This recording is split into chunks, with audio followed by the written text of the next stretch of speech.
All right. My name is Dennis Gray. I'm CEO of Accurate Pest Solutions. We're a pest control company here in Hampton Roads, and we're celebrating our 10th year anniversary. I'm going to give a little bit of accolades and then kind of tell you guys how this all started.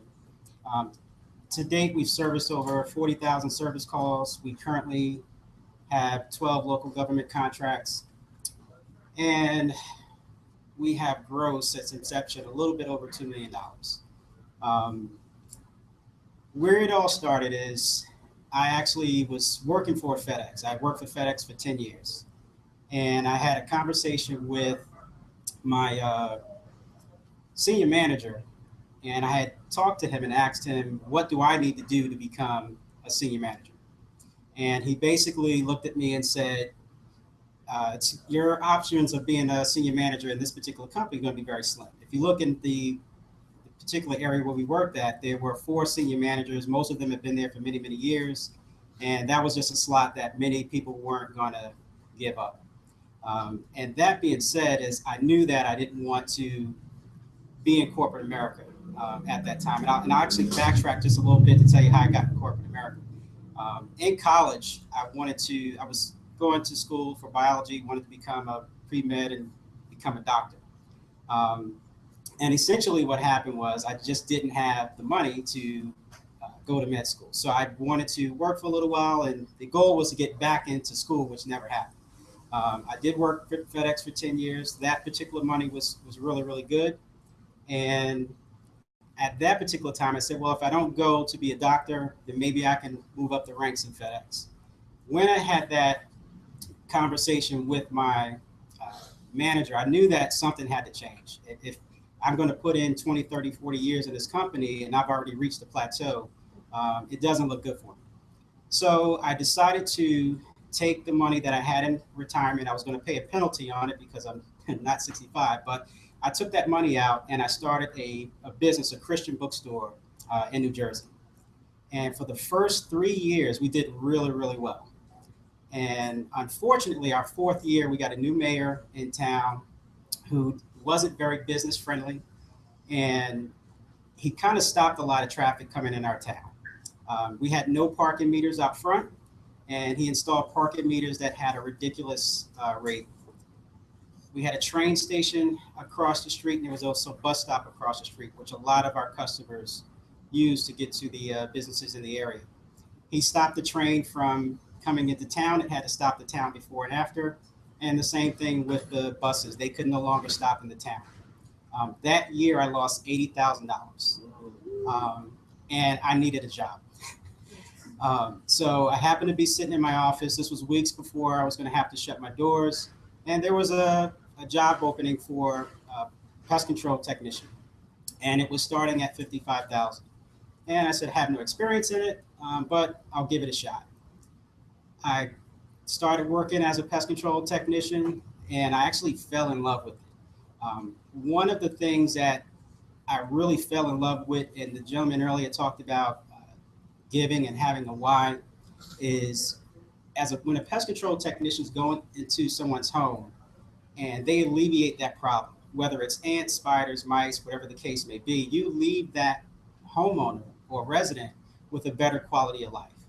And I started to listen to the moms and the mothers and the children say, oh, we're so glad you came. You know, we were in turmoil basically with these particular insects. And now we can get back to life as we once knew it. And that was like a home run for me. That was like hitting that jump shot 3 seconds before the game. And I really had a great feeling. And I said that this is something that I can see myself doing. So from that moment on, I decided that I was going to learn that business inside out.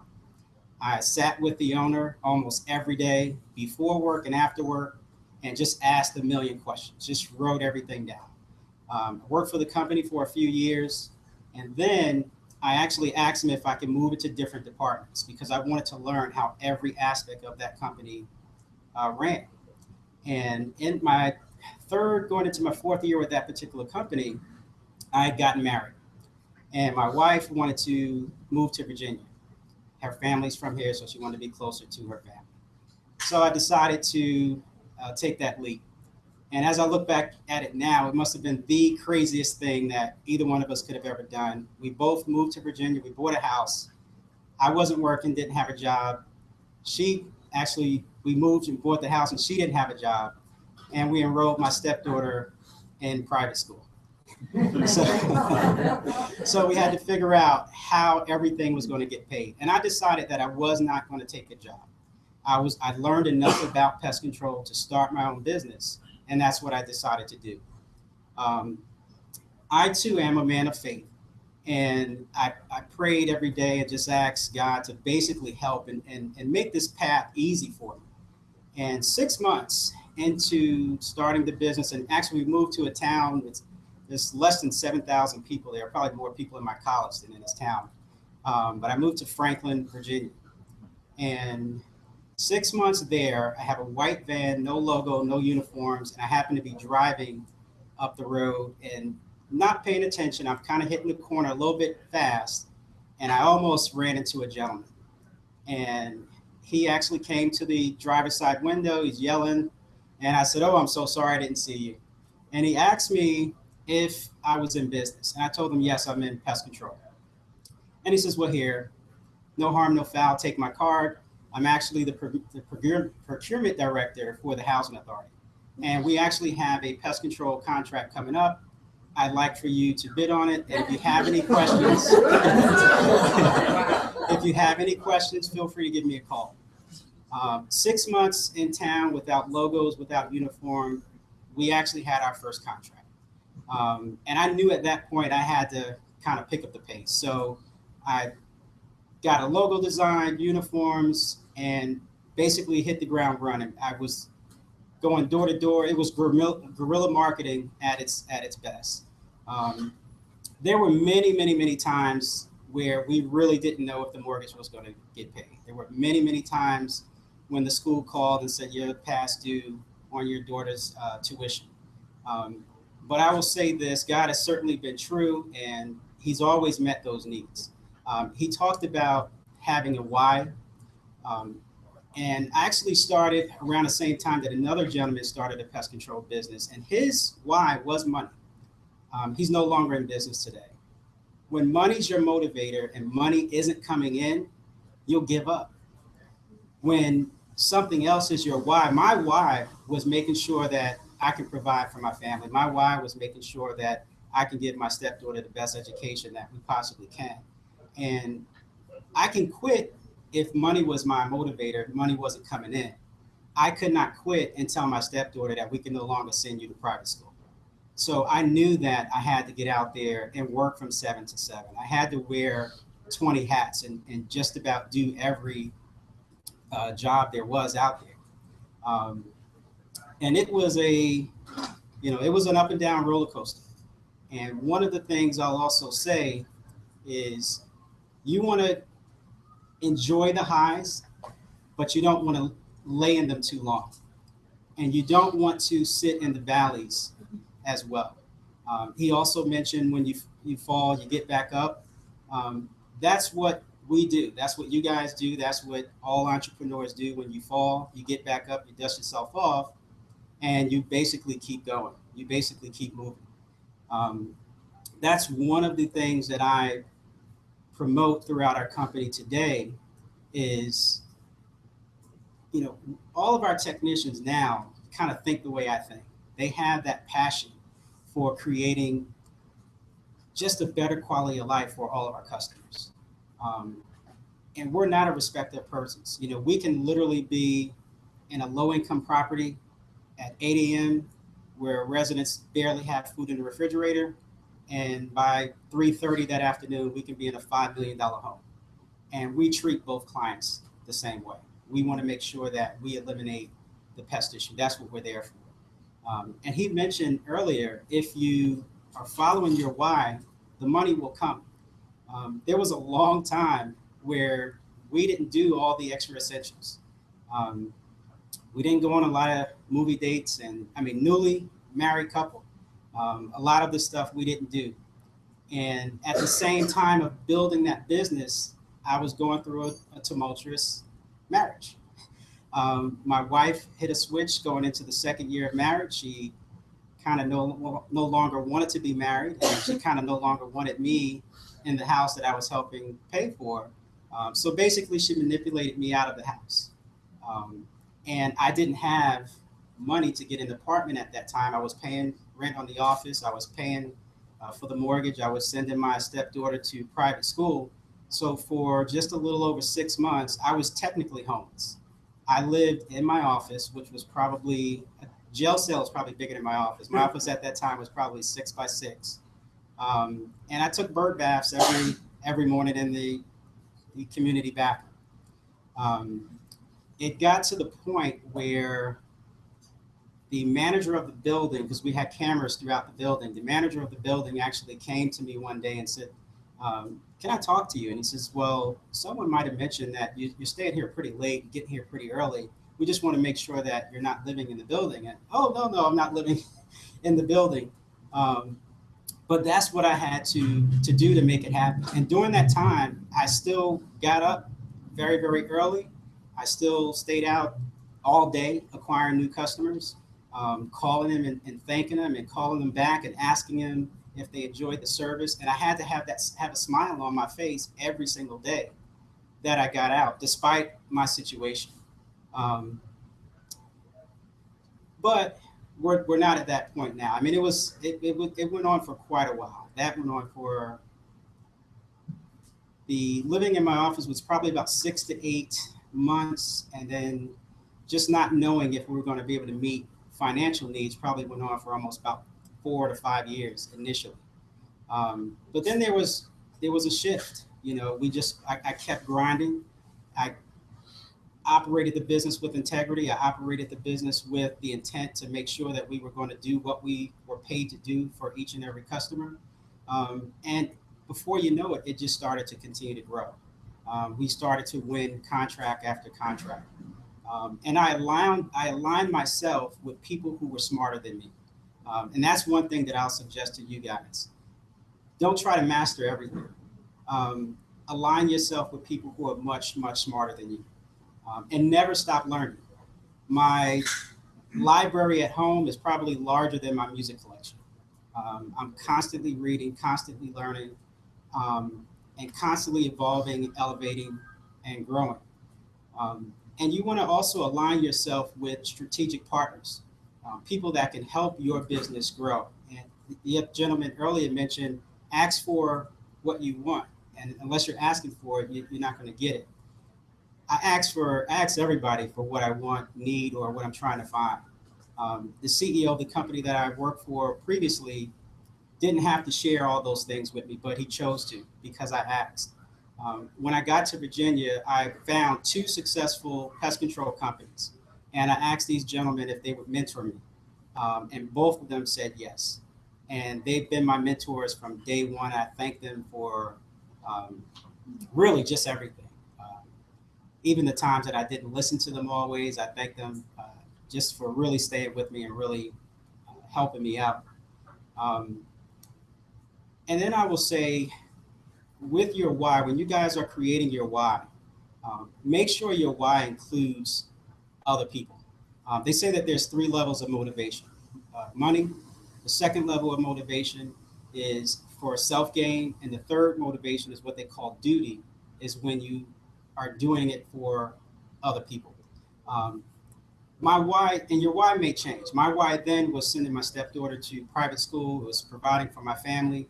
Today, my why is to make sure that I can provide a stable employment situation for my employees. I want to make sure my employees have a better quality of life. Um, Even though we're a smaller company than a lot of the larger companies, we probably pay a little bit more than market rate of what the bigger companies pay. Um, it, that affects our bottom line a little bit, but it gives us motivated employees who now they're giving that why to our clients. They have that passion, they have that drive to provide them with a better quality of life, and at the same time, they know that their financial needs are being met as well. Um, and there's enough opportunity uh, out there today. I mean, you can YouTube it, you can Google it. The gentleman mentioned earlier that there are no excuses. Today, literally, there are no excuses. You can literally YouTube, Google anything that you want to learn. And it's out there. There's so many resources here in Hampton Roads, um, from how to win government contracts, and there's so many free uh, programs where you can go to seminars and trainings, and um, you know, we're usually still at all of these events. I never, ever, ever stop growing. Never um, stop trying to align myself with people that I can help, and that people that can help and assist our business as well. Um, Trying to think and make sure I haven't missed any key points for you guys. And we're at the process now where we've grossed over 2 million since inception, but I know that we have a long way to go. Um, I've shared some of this with Zach earlier, but one of our aspirations is to build our company over the next 5 years to at least to a $3 to $5 million a year company. So there's a lot of work to do. There's a lot of additional grinding that we have to do. And we still have to continue to align ourselves with those key people and make strategic partnerships. Um, One of the things that I do when I go to, regardless as to whatever event I go to, I always try to do two things. I try to see if there's a situation where I can help someone, and I try to see if there's someone that can help us grow. So don't waste, I would say, don't waste those opportunities. When you go to a seminar to learn and gain information, you go to a networking event, you go to any type of business event, you want to make sure that you can align some folks with that you can help out, and that those folks can give back to you as well. Um, Currently, I just met a young lady who she's actually ex-military, and her husband is ex-military, and they just started a pest control company. And she was really just flabbergasted of all the information that I gave her. And she said that she had went to other companies and asked them for help and asked them for guidance, and a lot of the other smaller companies wouldn't give her any information. And I just told her that when I first got started, there were people that kind of helped me, so I would certainly be selfish not to give back, even if we're in the same competing market. There's enough clientele out there, and if you're doing business the correct way, you're going to continue to grow. Um, and I also had a early on getting started. I had you guys are going to encounter family members, friends who are not going to support you. You guys are going to encounter a lot of negativity. I had an uncle who told me that I should just continue to work for another company. I'm doing well, and you'll never be able to make $1 million. Um, when I went through the issues with my wife, a lot of it was that she didn't want to be in the marriage anymore. But I was constantly berated every day that this company will never succeed. Um, and then once it started to succeed, she wanted half of the company when we're going through the divorce. But I'll tell you how good God is. She never would go to the divorce proceedings. And after stretching the divorce out for almost 2.5, 3 years, um, the judge just got frustrated with her never showing up, and he ruled in my favor. So she owns no percentage of the company today. Um, and it's just been a blessing. It's just truly been a blessing. And I would just say that to you guys, just don't give up. You guys have all heard the saying, a broken clock is right twice a day. So at some point, something will click for you and something will happen. And I'll leave you guys with this. You guys may have heard this as well. Um, Yesterday's a mystery. That's why they call it history. Tomorrow's unknown. That's why they call it the future. Today is a gift. That's why they call it the present. So I would say to you guys, live in the present and make sure you guys nurture that gift. Whatever it is, don't give up on it. Don't give up. There were many times I could have given up. And there are some times that I actually felt like giving up. And that's why it's important to align yourselves with people who are going to motivate you and kind of give you that encouragement. But had I given up then, I certainly wouldn't be where I am today. I certainly wouldn't be able to help the amount of people that I've helped over the time that I have. And as the gentleman said earlier, I mean, it's great. I went from, when I think about it now, I went from being literally homeless for 6 to 8 months to now I live in a pretty decent sized home. I didn't own a car. When I started the business, I didn't own a car for 9 years. All the vehicles that I owned or drove were company vehicles. So imagine trying to take a date out in a very bright yellow vehicle with a bug on the side of it. So needless to say, I was single for quite a while. But today I own 2 vehicles. I'm debt free. I have a credit score of over 800. I'm not saying that to impress you, but I'm saying it to impress upon you. Had I quit and given up, I would have never been able to achieve even that small amount of success. I still have a long way to go. I have a lot of things that we intend on doing. We're currently partnered with the Southeastern Food Bank of Virginia, and we donate, along with our customers, hundreds of pounds of food every quarter.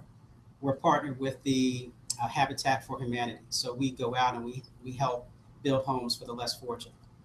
And there are a host of other charities that we are part of. But I certainly wouldn't be able to help those charities and be a part of those charities had I given up, 8, 10 years ago. And there's going to be some struggle. There's going to be some struggle. Probably 2% of businesses open their doors and they're very successful from the onset.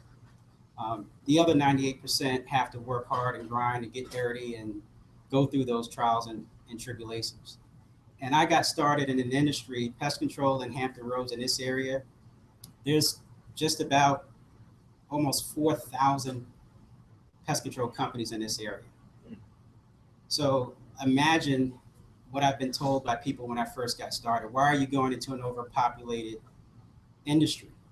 Why don't you just work for someone? Why don't you just, figure out another industry? But a large portion of those are mom and pop shops, people that work for a company just like I did, and they tried to venture out on their own. And a lot of them have the wrong motivation. They're trying to be motivated by money. I've befriended, I think, 5 other companies initially. And of the 5, there are 2 of us that are still existing. And the other gentleman has the same mindset that I do. He has a passion for really making sure that they get rid of the bugs that they're paid to get rid of.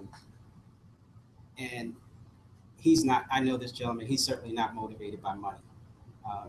He'll give you the shirt off his back if he could. So that being said, I just would end with that and ask you guys just to really, really operate in your gift. Do not give up. Do not let anybody tell you you can't. It won't happen. And just align yourself with people that are going to motivate you, people that are going to elevate you, and people that you can help as well. Any questions or questions? Can you or do you mentor others now as you were mentor? I do. Currently, right now, only one business, which is the pest control company of the military company I was telling you about. Certainly giving them a lot of advice, and I've made a lot of mistakes. The other gentleman mentioned making mistakes. If you're in business, you're going to make mistakes. The key to mistakes is you don't want to make the same mistake twice. And because when you make a mistake as a business owner, they're very costly usually. But yeah, currently they're the only couple that I mentor. I am talking right now with an organization to mentor actually younger people, younger kids who are looking to start businesses. How many employees do you have? Currently, we have 8.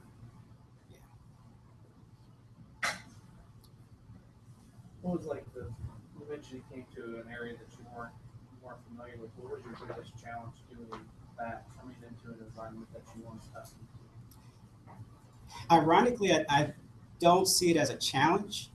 I can see it as a complete opposite. I see it as a benefit. And the reason I say that, I kind of look at people who weren't born in the United States and who come from, let's say, another country, and they're here and they literally know nobody. And 10 years later, they either have businesses, they've gotten several college degrees, and they seem to be very, very successful.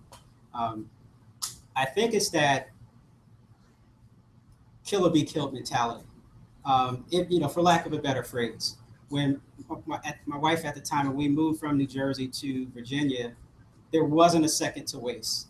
I didn't have a job. She didn't have a job. New home, mortgage, insurance, stepdaughter going to private school. So we couldn't sit back and wait for things to happen. We had to make it happen. We were forced to. Actually, I was forced to, make things happen. I couldn't take no for an answer. I would go out every day, and at that particular time, I'm trying to remember some of my goals. I think one of the goals was to make sure I knocked on 100 doors per day. And out of that 100, I knew that I would probably only walk away with 5, 7, 8 customers. I would be turned away by, the other 80, 90 customers or potential customers. So I looked at that part of it as a benefit. It was literally get out there and make the sale, or you may not be able to put food on the table at the end of the day. What's your next move?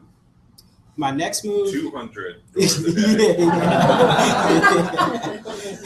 The next move is I'm really passionate about building this company to $3 to $5 million over the next 5 years. And I'm aligning myself now with people that can help do that. I have other mentors. I'm a part of the Propel mentorship program, but I'm also a part of a few other organizations as well, and aligning myself with other CEOs who've actually been there, done that, and who can actually show us how to get there. And I also believe in diversifying as well. So I'm actually looking into purchasing a franchise either late this year or next year.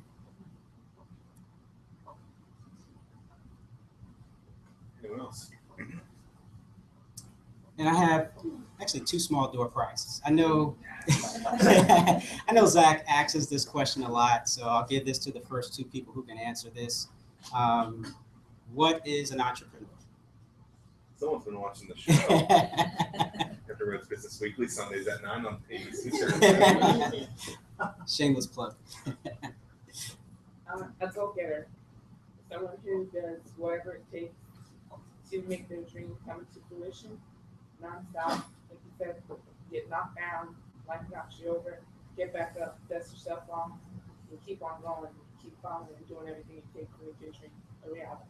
All right, very good answer. And you are the winner of the brand new 2015 Bright Shiny Active Coffee Mug. And one more.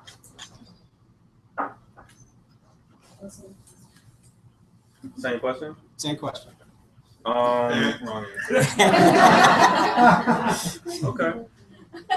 I would say someone crazy enough to put everything on the line to achieve what they want in their life, regardless of what people say. Yeah, someone willing to fail to achieve something better than themselves, or to build something better than themselves. All right. You're also the winner of Thank you. I brand new appreciate Shiny it. 2015. I use it right now.